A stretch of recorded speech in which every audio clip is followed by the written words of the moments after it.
பக்ரீத்துக்கு முன்னாடி அந்த மாடுகளை பலியிடக்கூடாதுன்னு சொல்லி ஒரு தடை வரும்போது அதே ஒரு பிரச்சனையுமே இல்லாம ஒரு கமெண்ட்டுமே இல்லாம அதை அடுத்த நாள் இம்ப்ளிமெண்ட் பண்ணாங்க தாவேக அரசு. அதை நாங்கள் அப்பீல் போக போறோம், இப்ப பண்ண முடியாது, எங்களுக்கு ஸ்டே கொடுங்க, ஒண்ணுமே அவங்க சைடுல இருந்து ஒரு பெரிய போராட்டம் இல்லை, ஒரு பெரிய எதிர்ப்பு கண்டனமும் இல்லை. இது வந்து ஒரு பெரிய டைவர்ஷன், இதுவரை சின்ன சின்ன டைவர்ஷனா பண்ணியாச்சு. அப்ப பெரிய டைவர்ஷன் இந்த சமயத்துல நீங்க பாருங்க என்னெல்லாம் பெரிய டைவர்ஷன் நடக்குதுன்னு. இதுல வந்து உண்மையான கூட்டாளிகள் நீங்க பாத்தீங்கன்னா தாவேகாவும் காங்கிரஸ் தான். விடுதலை சிறுத்தைகளும் ஐயுஎம்எலும் உள்ள வந்து மினிஸ்ட்ரியை வாங்கிட்டாங்க, இது வெளியில போக முடியாது, அவங்க சூழ்நிலை அவ்வளவுதான். ஐயுஎம்எலையும் இவங்களையும் விடுதலை சிறுத்தைகளையும் ஒரு ஃபார்மல் அலையன்ஸ்குள்ள கொண்டு வரணும், சும்மா பேரளவுல இல்லாம. காங்கிரஸோட சூழ்ச்சி இதெல்லாம் பின்னால் நடக்கிறது காங்கிரஸ் வேலை. இதெல்லாம் விட்டுட்டு தாவேகா, காங்கிரஸ், ஐயுஎம்எல், விசிகே ஒரு ஃபார்மல் அலையன்ஸ் கொண்டு வந்துடணும். இடைத்தேர்தல்கள்ல தனியா எலெக்ஷனை சந்திக்கக்கூடிய அளவுக்கு தாவேகாக்கு பலம் இருக்கா அப்படிங்கிறது அவங்களுக்கே ஒரு சந்தேகம் வருது. அதனால நம்ம கூட்டணிகள் நிறைய சேர்த்துக்குவோம். திமுக இன்னைக்கு பேச ஆரம்பிச்சிட்டாங்க, எவனும் தேவையில்ல தனியா நிற்போம், நம்ம தனியா நின்று ஃபேஸ் பண்ணுவோம் பேச ஆரம்பிச்சிட்டாங்க. அந்த நம்பிக்கை திமுக தன் மேல் இருக்கிறது.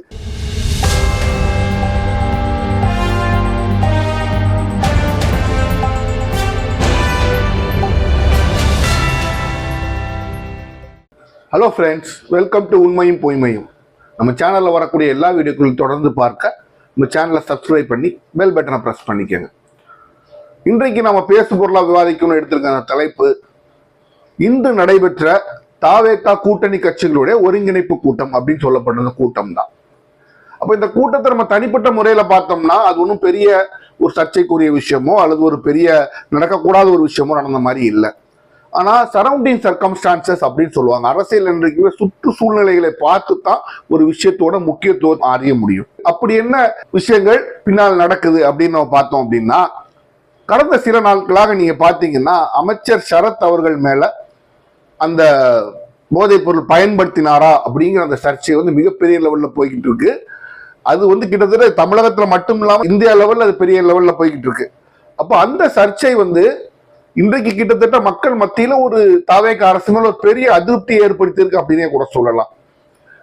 அது மட்டும் அதோட நிக்காம ஒவ்வொரு விஷயங்கள்லையும் இவங்களோட செயல்பாடு டைவர்ட் பண்ண மக்கள் ஒவ்வொரு விஷயத்தையும் திசை திருப்ப பாக்குறாங்க குற்றச்சாட்டு தாவேகா அரசு மேல விழுது. அப்ப தொடர்ந்து குற்றச்சாட்டுகள் மட்டுமே வைக்கக்கூடிய நிலைமையில் நடந்து கொண்டு இருக்கின்ற ஒரு அரசு தான் அந்த தாவேகா அரசு. கேட்டா நீங்க தொடங்கி 2 மாசம் கூட ஆகலையா, நம்ம என்ன சொல்லலாம்னு சொல்றாங்க. பட் இருந்தாலும் அந்த 2 மாச காலத்துக்குள்ள தொடர்ந்து பாலியல் வன்முறைகள் இப்படி தொடர்ந்து நடக்கிறதுனால ஒரு லார்ஜ்லி நெகட்டிவ் இமேஜ் இவங்களுக்கு ஓட்டு போட சிலபர் மத்தியிலேயே வந்துருச்சு அப்படின்னு சொல்றாங்க. இது எல்லாத்துக்கும் மேல நம்ம எல்லாத்துக்கும் ஒரு தெரிஞ்ச விஷயம், இந்த எலெக்ஷன்ல இருந்து எல்லாத்துக்கும் ஒரு தெரிஞ்ச விஷயம் என்ன அப்படின்னா, அமைச்சர் சரத் சமூகம் ஒரு பக்கம் நடந்துகிட்டு இருந்தாலும் எல்லா கொள்கை பூர்வமான டெசிஷன்ஸ்ல கூட கொள்கை பூர்வமா ஒவ்வொரு கட்சிக்கும் ஒரு கொள்கை இருக்கும் இல்லையா. அப்ப பிஜேபிக்கு ஹிந்துத்துவா மாதிரி, அதே மாதிரி சிறுபான்மை நலனை பாதுகாக்கிறதுங்கிறது திமுகவோட கொள்கை, அதே மாதிரி சிறுபான்மை நலன் எங்களோட பாதுகாக்கிறது எங்களோட கொள்கைன்னு இவங்க சொல்றாங்க. ஆனா தாவேகா ஆட்சிக்கு வந்ததுக்கு அப்புறம் 2-3 விஷயங்கள் சிறுபான்மை நலனுக்கு எதிராக நடந்திருக்கின்றது. அது ஒரு பக்கம் கோர்ட் ஜட்ஜ்மெண்ட் ஒண்ணு வந்திருக்கு, இஸ்லாமியர்கள் மதத்துல மதம் மாறினாங்கன்னா அவங்க பிசி கிடையாது அப்படிங்கிற மாதிரி ஒரு ஜட்ஜ்மெண்ட் வந்திருக்கு. அதை எடுத்து அவங்க அப்பீல் போறேன்னு சொல்றாங்க. பட் பொதுவா இந்த மாதிரி நேரங்களில் தங்களோட கடுமையான எதிர்ப்பு அந்த கட்சிகள் பதிவு பண்ணுவாங்க. உதாரணத்துக்கு திமுக ஆட்சியில் திருப்பரங்குன்றம் ஜட்ஜ்மெண்ட் வந்தபோது அவங்க எப்படி எதிர்த்து நடந்துகிட்டாங்க, அதை எப்படி தங்களால் முடிந்த அளவுக்கு அதை நிறுத்தினாங்க அப்படிங்கிறத வந்து நம்ம பார்த்தோம். அதுக்காக திமுக அரசு எவ்வளவு கஷ்டங்கள் பட்டது, எவ்வளவு துன்பங்களை சந்திச்சதுங்கிறதும் எல்லாத்துக்குமே தெரியும். ஏன்னா சிறுபான்மை நலன் அப்படிங்கிறது வந்து அந்த விஷயத்துல வந்து திமுக அன்னைக்கு அதை காம்ப்ரமைஸே பண்ணல, அதுக்காக பல கஷ்டங்கள் பட்டுச்சுங்கிறது எல்லாருக்குமே தெரியும். அப்போ இதே மாதிரி பக்ரீத்துக்கு முன்னாடி அந்த மாடுகளை பலியிடக்கூடாதுன்னு சொல்லி ஒரு தடை வரும்போது அதே ஒரு பிரச்சனையுமே இல்லாம ஒரு கமெண்ட்டுமே இல்லாம அதை அடுத்த நாள் இம்ப்ளிமெண்ட் பண்ணாங்க தாவேக அரசு.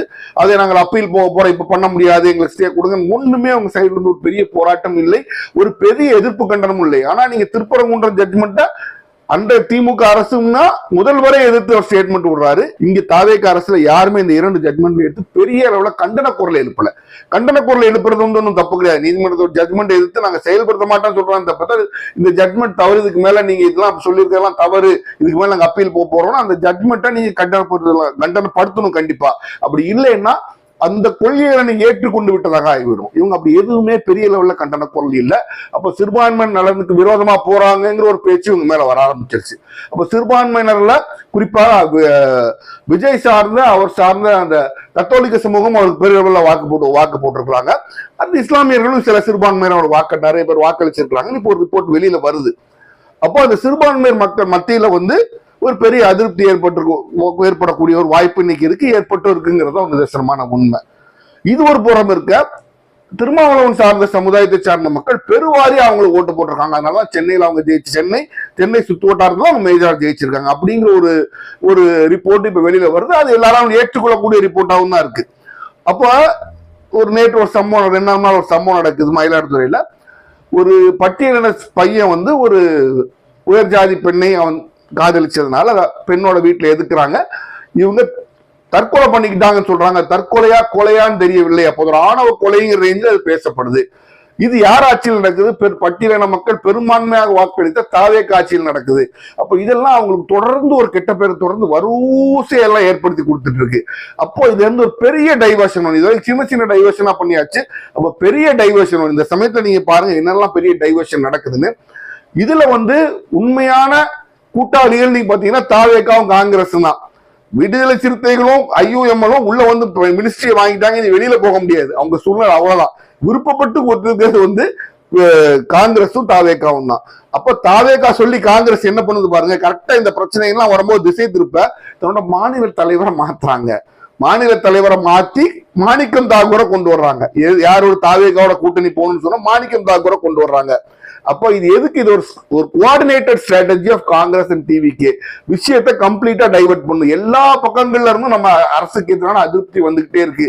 அதை ஒரு ஆங்கிள் நம்ம டைவர்ஷன் பண்ணா போதாது, பல ஆங்கிள்கள்ல டைவர்ஷன் பண்ணா தான் இதை கொஞ்சமாச்சு சமாளிக்க முடியும்னு சொல்லி அதுக்கு முதல் அஸ்திரமா காங்கிரஸோட மாநில தலைவரை செல்வ பெருந்தகையை மாத்திட்டு இவரை போடுறாங்க. யாரு? மாணிக்கம் தாக்கூரை போடுறாங்க. மாணிக்கம் தாக்கூர் என்னைக்குமே ஒரு புஷ்வான வெடி. சும்மா ஏதாச்சும் புஷ் ஏதாச்சும் பேசுவாரு. கிரவுண்ட் லெவல்ல ஓட்டுலாம் பேச்சுக்கு மட்டும் பயங்கர பெருசா இருக்கும். பேசுறாரு, காங்கிரஸை விட்டீங்கன்னா பேசினா விடமாட்டோம், நாங்க சும்மா விடமாட்டோம், பதிலடி கிடைக்கும். யாரையா அவங்களுக்கு கொடுக்க கூடாதுன்னு சொன்னா? உங்களை யாரு பதிலடி கொடுக்க கூடாதுன்னு சொன்னா? கொடுத்தானே ஆகணும். அவன் தானே மானம் உள்ளவன். கொடுத்தானே ஆகணும். அவன் தான் மானம் உள்ளவன். அப்ப இதுவரை காங்கிரஸ்காரெல்லாம் கீனம் மானம் எதுவுமே இல்லாம இருந்தவன் முதல்ல காங்கிரஸ் மானத்துல தலைவர் நான் தான் வரேன்னு அப்ப மாணிக்கம் தாக்கூர் சொல்றாரு போல. அப்ப ராகுல் காந்தியில இதுக்கு முன்னால என்ன பண்ணிக்கிட்டு இருந்தாரு எங்களுக்கு தெரியல. ஒருவேளை அவருக்கு மானம் இல்லைன்னு இவர் சொல்றாரா என்னன்னு தெரியல. அப்போ இந்த ஒரு டைவர்ஷனை பண்ணியாச்சு. இது மட்டும் இப்ப பத்தல. அப்போ அதே சமயத்துல ஒரு பெரிய லெவல்ல டைவர்ஷன் பண்ணணும். அப்ப என்ன டைவர்ஷன் பண்றதுன்னு இன்னைக்கு காலையில எலக்ட்ரிசிட்டி மினிஸ்டர் நிர்மல் குமார் ஒரு மீட்டிங், ஒரு பிரஸ் மீட் வைக்கிறாரு. பிரஸ் மீட் வைக்கிறதுக்கு இப்போதைக்கு அவர் தான் வர்றாரு. என்னன்னு தெரியல. இப்போ வெள்ளை அறிக்கை பீரியட் முடிஞ்சிருச்சு. ஒரு சீசன், வெள்ளை அறிக்கை சீசன் முடிஞ்சிருச்சு. அவங்க அதை பண்ணிட்டாங்க, அவங்க அதை பண்ணிட்டாங்க. அடுத்து நாங்க என்ன பண்ண போறோம் அப்படிங்கறது இதுவரைக்கும் சொல்லல. நல்லா புரிஞ்சுக்கணும். திமுக அது பண்ணிருச்சு. முடிஞ்சு போச்சு. 2 மாசம் ஆக போகுது. நான் தாவேகா என்ன பண்ண போகுது அது நாங்க சொல்லுவோம், மெதுவா சொல்லுவோம். அதுக்கு வெள்ளை அறிக்கை, அதுக்கு எந்த அறிக்கையும் கிடையாது. அது எதுவும் நடக்காது. பிம்பிளிக்கு பிலாபி அப்படி தெளிவா இருக்காங்க.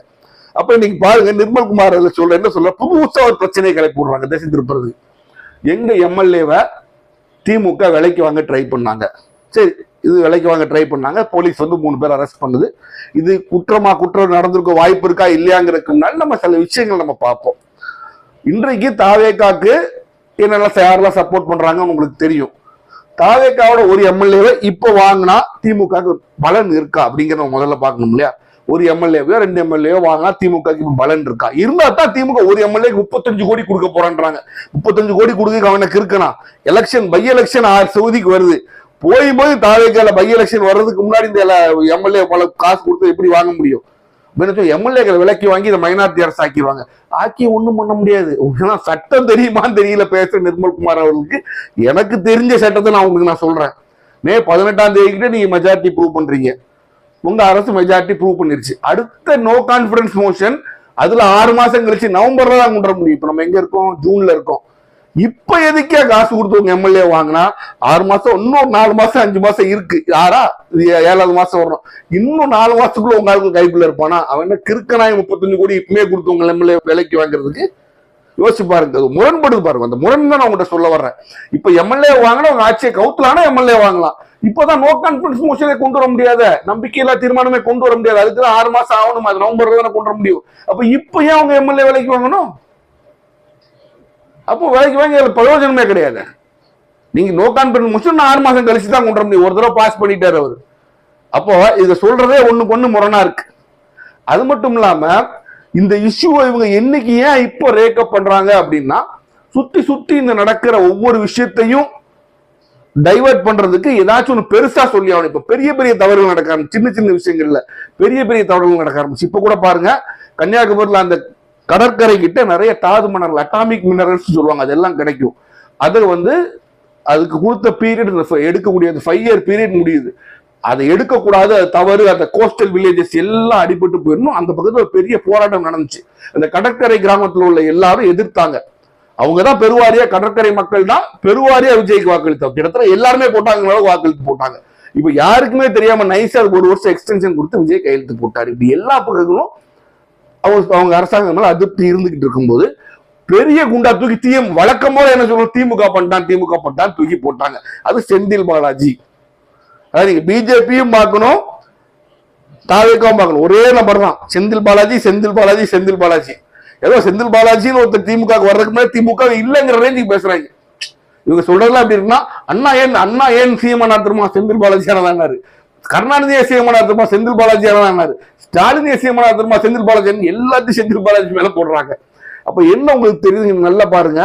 செந்தில் பாலாஜியும் அகற்ற வேண்டும், ஒரு பெரிய டைவர்ஷன் டாக்டிக்ஸ் நடக்குது. இந்த டைவர்ஷன் டாக்டிக்ஸ் நடக்கிறதுனாலதான் அதே சமயத்துல இந்த மீட்டிங் இன்னொரு காரணமும் என்ன, அதை அவாய்ட் பண்றதுக்கு மீட்டிங் கூப்பிடுறாங்க. இந்த மீட்டிங் இன்னொரு மிகப்பெரிய காரணமும் இருக்கு. வேண்டா வெறுப்போட 2 பேரும் உட்கார்ந்துருக்கான். சேர்ந்தாச்சு, வெளியிலையும் போக முடியாது, உள்ளேயும் போக முடியாது. ஐயுஎம்எலும் விடுதலை சிறுத்தைகளும் கம்யூனிஸ்ட்காரங்க நீட்டா ஒரே வருஷம் வெளியில இருந்து ஆதரவு கொடுக்கும். அதனால இந்த மீட்டிங் நாங்க வரமாட்டோம், அவங்க நீட்டா கலந்துக்கிட்டாங்க. ஏன்னா ஆல்ரெடி இவங்க எக்கச்சக்க பிரச்சனை இருக்கு. சொன்ன எந்த வாக்குறுதியும் காப்பாத்தல. இப்ப போய் நம்ம அங்க நின்னோம்னா நம்ம மாட்டிக்கிறோம், வெளியில போயிட்டாங்க. இப்ப விடுதலை சிறுத்தைகளும் ஐயுஎம்எலும் இப்ப என்ன ரேஞ்சில இருக்குன்னா, உள்ள மாட்டிக்கிட்டோமே அப்படிங்கிற ரேஞ்சில இருக்கு. அப்போ குதிரை பேரம், அதிமுகவோட எல்லா எம்எல்ஏக்களையும் இவங்க வாங்க ட்ரை பண்ணாங்க. அதுக்கு சோஃபாக்கள் எல்லாம் போச்சு, எல்லாம் நமக்கு தெரியும். அப்ப அந்த பிரச்சனைகள்லாம் இருக்கும்போது அதை எதிர்த்து பேசுற மாதிரி பேசினவர் தான் திருமாவளவனும் ஐயுஎம்எல் காதர் மொய்தீனும். இந்த சமயத்துல இவங்க 2 பேரையும் நம்ம இழக்கக்கூடாது. அப்ப இதுவரைக்கும் பேரளவுல கூட்டணின்னு ஒண்ணு பெருசா பேசாம, பேரளவுனா மத்திய அமைச்சரவையில அவங்க இருக்கிறாங்க. கூட்டணிங்கிறது ஒண்ணு பெருசா அமையல. நாங்க அரசு அமைச்சிருக்கோம், இருந்தாலும் கூட்டணின்னு ஒண்ணு அமையல. இதோட என்ன நோக்கம் அப்படின்னா, ஐயுஎம்எல்லையும் இவங்களையும் விடுதலை சிறுத்தைகளையும் ஒரு ஃபார்மல் அலையன்ஸ்குள்ள கொண்டு வரணும். சும்மா பேரளவுல இல்லாம காங்கிரஸோட சூழ்ச்சி, இதெல்லாம் பின்னால் நடக்கிற காங்கிரஸ் வேலை. இதெல்லாம் விட்டுட்டு தாவேகா, காங்கிரஸ், ஐயுஎம்எல், விசிகே ஒரு ஃபார்மல் அலையன்ஸ் கொண்டு வந்துடணும்.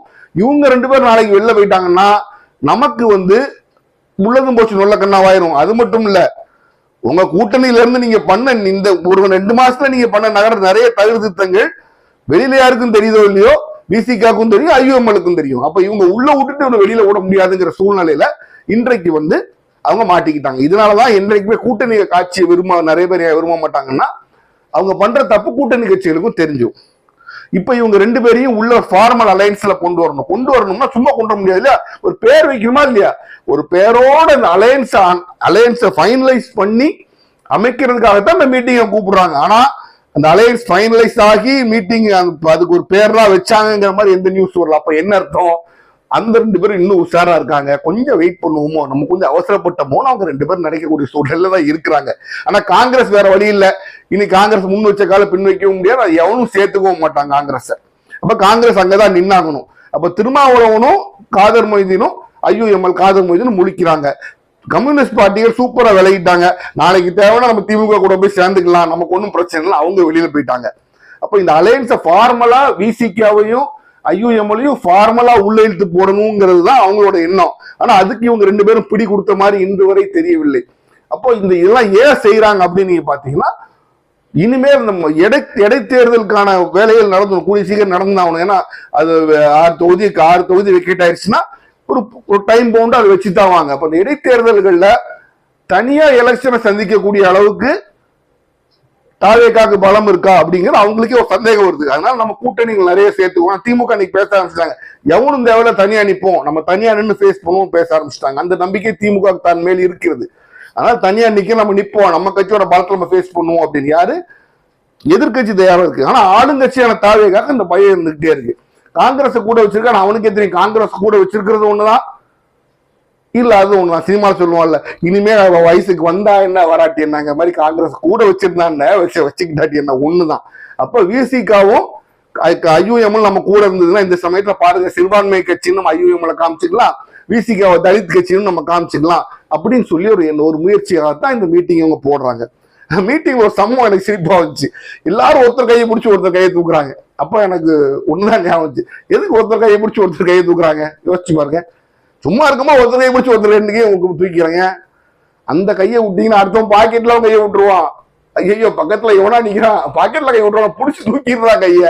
அவன் கை நம்ம பாக்கெட்ல போகாம இருக்கணும், தூக்கிடணும். ஏற்கனவே நம்ம சோஃபா கொடுத்துட்டோம், இதுக்கு மேல நம்ம ஒண்ணும் செய்ய முடியாதுன்னு ஒவ்வொருத்தரும் அவன் பாக்கெட்டை காப்பாத்திக்கிறான், பக்கத்துல கையை பிடிச்சி தூக்கிடுறான். இதுதான் நிலைமை. இந்த கூட்டணியில இப்ப திருமாவளவனுக்கு மனசுல கொஞ்சம் ஒரு நெருடல் வர ஆரம்பிச்சிருச்சு. ஏன்னா நிறைய விஷயங்கள் என்னெல்லாம் நம்ம சொன்னோமோ, இது வரைக்கும் செய்யக்கூடாதுன்னு சொன்னோமோ அவ்வளவு விஷயங்கள் ஓப்பனா செய்யறாங்க. நடுவுல மாட்டிக்கிட்டோம்னு நினைக்கிறாரு. ஆனா வன்னியரச உள்ளத்துக்கு ஒருத்து விட்டார தவிர திருமாவளவனுக்கு தான் உள்ள போகணுங்கிற அந்த ஆசையா விட்டதுக்கு காரணம் என்ன, இந்த மாதிரிலாம் பிரச்சனை கொஞ்சம் இமேஜின் பண்ணி பாக்குறாரு. அப்போ இன்றைக்கு திருமாவளவனுக்கு எப்படின்னா திருசங்கு சொர்க்கம், அங்கேயும் போக முடியல எங்கேயும் போக முடியலங்கிற நிலைமையெல்லாம் திருமாவளவன் இருக்காரு. காதர் மொய்தீன் அப்படி தர கையமல் காதர் மொய்தீனை பொறுத்தவரைக்கும் பெரிய விஷயம் கிடையாது. அவர் தான் முஸ்லீம்களோட பிரதிநிதி நீங்க சொல்ல முடியாது. 1000 கட்சிகள் இருக்காங்க, அவங்களோட கிரவுண்ட் ஒர்க்ல நிறைய எஸ்டிபிஐ இருக்காங்க, அப்புறம் நிறைய கட்சிகள் கிரவுண்ட் ஒர்க்ல நிறைய கட்சிகள் இருக்கு. ஐயூஎம்எல்ங்கிறது அந்த காலத்துல இருந்து முஸ்லீம் லீகா இருந்து காகிதம் இல்லத் அவர்களோட தலைவராக இருந்த ஒரு கட்சிகள் அந்த பேர் மட்டும்தான், மற்றபடி ஐயூஎம்எல்க்கு பெரிய வாக்கு வங்கி எல்லாம் கிடையாது. அப்போ எல்லாத்தையும் உள்ள இழுத்து போடணுங்கிறது மட்டும் இந்த அலையன்ஸ் மீட்டிங்கோட காரணம், பர்பஸ் இல்ல. டைவர்ஷன், பெரிய டைவர்ஷன் வேணும். இப்போ யோசிச்சு பாருங்க, எல்லா கட்சியிலும் கூட்டணி, ஃபார்மல் கூட்டணி, அந்த கூட்டணிக்கு இந்த பெயர் சொன்னா 4 நாளைக்கு மீடியா அதைத்தான பார்த்து கத்திட்டு இருப்பாங்க. அதான் அந்த ஒரு செய்தியை கொடுக்கணும்னு அவங்க நினைக்கிறாங்க. ஆனா எனக்கு தெரிஞ்ச அளவுக்கு அப்படி எதுவும் ஃபார்மல் அனௌன்ஸ்மெண்ட் வரல. அப்ப என்ன அர்த்தம், விஜய் கூட்டிய இந்த மீட்டிங் ஃபெயிலியர் அப்படின்னு தான் அர்த்தம். அப்ப மாணிக்கம் தாக்கூர், காங்கிரஸ், பிரவீன் சக்கரவர்த்தி, அங்க இருந்தார் பிரவீன் சக்கரவர்த்தியும் எல்லாரும் சேர்ந்து போட்ட இந்த ஐடியா பிளாப் ஆயிருச்சு. அது எப்ப சக்சஸ் நீங்க சொல்ல முடியும்னா, திருமாவும் இவரும் ஐயூஎம்எலும் எல்லாம் உள்ள சேர்ந்து வைக்கோ எல்லாம் சேர்ந்து இருந்து ஒரு ஃபார்மல் அலையன்ஸ் அனௌன்ஸ் பண்ணி அதுக்கு ஒரு பேர் சொன்னாதான் சக்சஸ்ஃபுல் ஆகும். அப்படி எதுவும் அந்த மாதிரி தெரியவில்லை. அப்ப இந்த மீட்டிங் பொறுத்த வரைக்கும் இது ஃபெயிலியர் தான். தாவேக்கா இப்படி அடுத்த பக்கமே டைவர்ஷன் டாக்டிக்ஸை மட்டுமே வச்சு அரசியல் பண்ணிக்கிட்டு இருக்குது. அவங்களுக்கு வேண்டா பெருசா தெரியலாம், கூட்டணி கட்சிகளுக்கு நம்ம எதிர்காலம் என்ன அவங்களோ சந்தேகம் வர ஆரம்பிச்சிருச்சு. அந்த சந்தேகம் வழுக்க ஆட்சியில் இருக்க வரைக்கும் கூட இருப்பாங்க, தங்களுக்கு ஏதாச்சும் ஒரு பிரச்சனை வரும்போது கலண்டு ஓட அவங்க தயாராயிட்டாங்கிறது தான் இந்த கூட்டம் நமக்கு காண்பிக்கின்றது. அப்போ இந்த கூட்டத்தினால் சக்சஸ்ஃபுல்லா எதுவும் முடிவு வந்துச்சானா நிச்சயமாக இல்லை. மீண்டும் சந்திப்போம்.